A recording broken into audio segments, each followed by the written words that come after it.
যুক্তরাষ্ট্রের লস অ্যাঞ্জেলেসে ছড়িয়ে পড়া দাবানল ৩ দিন পরও নিয়ন্ত্রণে আনা সম্ভব হয়নি, বরং ঝড়ের বেগে বাতাসের প্রভাবে আগুন আরও বিস্তৃত হয়েছে। শতাধিক বাড়িঘর পুড়ে গেছে এবং অন্তত ৫ জনের প্রাণহানি ঘটেছে। পূর্বাভাসদাতারা সতর্ক করেছেন, বাতাসের গতি বাড়লে আগুনের তীব্রতা আরও বৃদ্ধি পেতে পারে। ইটন অঞ্চলে দাবানলের আশেপাশে ৩টি মরদেহ উদ্ধার করা হয়েছে। পালিসেডস এলাকায় দাবানলে আরও ২টি মৃত্যুর খবর পাওয়া গেছে। কিছু এলাকায় এখনও পৌঁছানো সম্ভব হয়নি, ফলে মৃত্যুর সংখ্যা নিশ্চিতভাবে পরিবর্তিত হতে পারে বলে ধারণা করা হচ্ছে। পালিসেডস এলাকায় দাবানলে ৫,৩০০টি নির্মাণ ধ্বংস হয়েছে। এদিকে ইটন অঞ্চলে দাবানলে আনুমানিক ৪,০০০ থেকে ৫,০০০টি নির্মাণ ধ্বংস হয়। সেখানে একক বাসস্থান, বাণিজ্যিক ভবন এবং যানবাহনও অন্তর্ভুক্ত রয়েছে। ক্যালিফোর্নিয়া ফায়ার প্রোটেকশন বিভাগের তথ্য অনুযায়ী আগুনটি লস অ্যাঞ্জেলেস এবং ভেন্টুরা কাউন্টির সীমান্তে ৪৯০ একর এলাকা জুড়ে ছড়িয়ে পড়ে। যদিও আগুনটি কয়েক ঘণ্টায় দ্রুত ছড়িয়ে পড়েছিল, তবে বর্তমানে এটি ধীরগতিতে বিস্তার লাভ করছে। পুড়ে যাওয়া পাহাড়ের পাদদেশে বেশিরভাগ আগুন বর্তমানে স্থির অবস্থায় রয়েছে। এদিকে দাবানল এতটা ভয়াবহ হয়ে ওঠার পেছনে জলবায়ু পরিবর্তনকে একটি প্রধান কারণ হিসেবে দেখা হচ্ছে, তবে এখনও পুরোপুরি নির্ধারণ করা যায়নি কোন বিশেষ কারণগুলো এর জন্য দায়ী।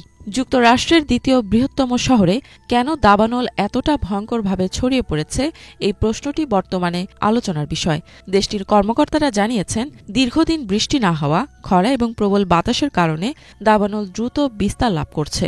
বিবিসির তথ্য অনুযায়ী দাবানল এতটা ভয়ঙ্কর আকার ধারণ করার পেছনে জলবায়ু পরিবর্তনকে একটি গুরুত্বপূর্ণ কারণ হিসেবে মনে করা হচ্ছে। যদিও কোন কোন উপাদান এর জন্য দায়ী তা এখনও পরিষ্কার হয়নি।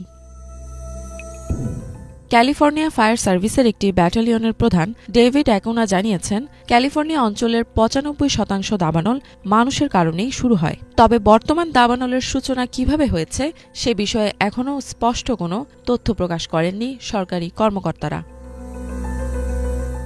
ক্যালিফোর্নিয়ার সান্তানা বাতাসকে দাবানল ছড়িয়ে পড়ার একটি প্রধান কারণ হিসেবে চিহ্নিত করা হচ্ছে। মরুভূমি এলাকা বা শুষ্ক অঞ্চলের এ বাতাস দাবানলের দ্রুত ছড়িয়ে পড়তে সহায়ক।